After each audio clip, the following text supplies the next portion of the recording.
ये 70 की दहाई की बात है। बरतानिया में बीबीसी के अलावा किसी रेडियो स्टेशन को काम करने की इजाज़त नहीं थी। बीबीसी के अलावा तमाम रेडियो स्टेशन गैर कानूनी थे और उनको पायराइट स्टेशन कहा जाता था। ऐसे में एक शख्स को आइडिया आया, क्यों ना इंटरनेशनल वाटर्स में बैठकर रेडियो चलाया जाए। बस इसी आइडिया के तहत ये शख्स रेडियो स्टेशन का सामान लेकर बरतानिया से समंदर की तरफ निकला और समंदर के अंदर तकरीबन 12 किलोमीटर दूर एक मिलिट्री टावर पर पा गया। ये टावर दूसरी जंग अजीम में बरतानवी फौज ने बनाए थे ताकि जर्मन जहाज़ों पर नज़र रखी जा सके। 50 की दहाई में उनको छोड़ दिया गया था और अब ये टावर ऑफिशियल तौर पर खाली पड़ा था। ये शख्स रेडियो के सामान के साथ वहां पहुंचा और काम शुरू करने लगा। यहाँ इसे ख्याल आया कि स्टेशन बनाने की बजाय इस जगह को एक मुल्क डिक्लेयर कर दिया जाए। फिर इसने ऐसा ही किया और यूं दुनिया का सबसे छोटा मुल्क मार्ज़े वजमा, इसका नाम प्रिंसिपलिटी ऑफ सी लैंड रखा गया। ये इतना छोटा है कि यहाँ सिर्फ एक सिक्योरिटी गार्ड रहता है।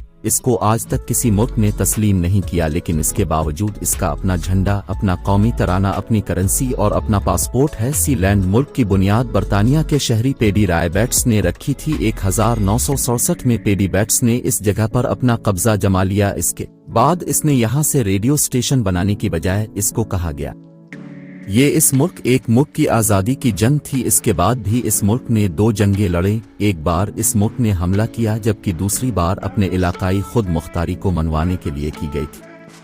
बाद में सी लैंड के बानी पर बरतानिया में मुकदमा चलाया गया, लेकिन अदालत ने करार दिया कि फायरिंग का वाकया बरतानिया की हुदूद से बाहर पेश आया है, लिहाजा मुकदमा नहीं चल। सी लैंड ने तीसरी जंग अगस्त 1978 में लड़ी। एलेक्जेंडर अचनबाख नामी जर्मन शहरी खुद को सी लैंड का वजीर अज़्म कहता था। उसने बैट्स और उसकी अहलिया को सी लैंड की फरोख्त के लिए ऑस्ट्रेलिया में बुलाना, सी लैंड को लग्जरी हुयल और किसिनों में तब्दील करने का वो अराजा रखता था। ये डील कामयाब नहीं हो सकी। इस पर एलेक्जेंडर ने जर्मन और डच किराए के फौजियों के जरिए लैंड पर हमला कर दिया। इस वक्त सी लैंड में पेडी बैट्स का बेटा माइकल मौजूद था। किराए के फौजियों ने माइकल को बरगमाल बना लिया, लेकिन ये नौजवान जल्द ही खुद देते थे खुद को आज़ाद करने और इस हमले को नाकाम बनाने में कामयाब गया। इसने किराए के फौजियों को वहां से भगा दिया और एलेक्जेंडर को कैद कर दिया। अलेक्जेंडर के पास सी लैंड का पासपोर्ट था, इसीलिए इसके खिलाफ हो इस छोटे से मुल्क के साथ गद्दारी का मुकदमा चलाया गया। इसकी रिहाई के लिए तकरीबन $35,000 जुर्माना रखा गया। अलेक्जेंडर की रिहाई के मुज़ाकरात करने के लिए जर्मनी ने लंदन से अपने सफीर को सी लैंड भेजा।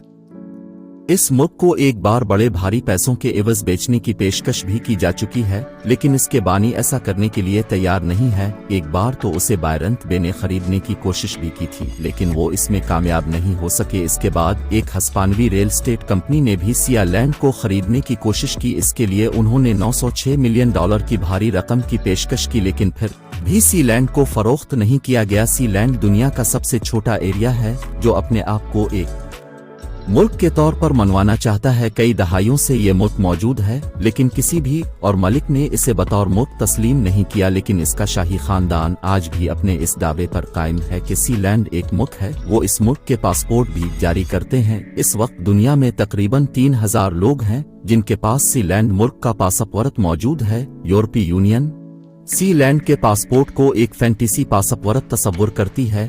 इस पासपोर्ट पर किसी भी मुल्क का सफर नहीं किया जा सकता। अलबत्ता अगर अपने सी लैंड का सफर करना तो उसके लिए वीजे की जरूरत जरूर पड़ेगी। यहाँ जाने के ख्वाहिशमंद अफराद लंदन से सिर्फ 2 घंटे का सफर करके सफरनामी बे, जिसके बाद एक स्पीड बोर्ड के जरिए सी लैंड का सफर शुरू होता है। तकरीबन 1 घंटे बाद बे टावर आता है जिस पर यह सी लैंड मौजूद है। इस मुल्क में 7 बेडरूम्स हैं, एक किचन और यहाँ तक के जेल भी है। सी लैंड की सियाहत के लिए जाने वाले लोगों को इस मुल्क में खाने को कुछ नहीं मिलता, बल्कि उन्हें अपना पक्का पकाया रेडी मैयत खाना बरतानिया से ही लेकर सी लैंड तक जाना होता है। अपने मज़बान एहतिशाम को दीजिए इजाज़त, तब तक के लिए अल्लाह हाफिज।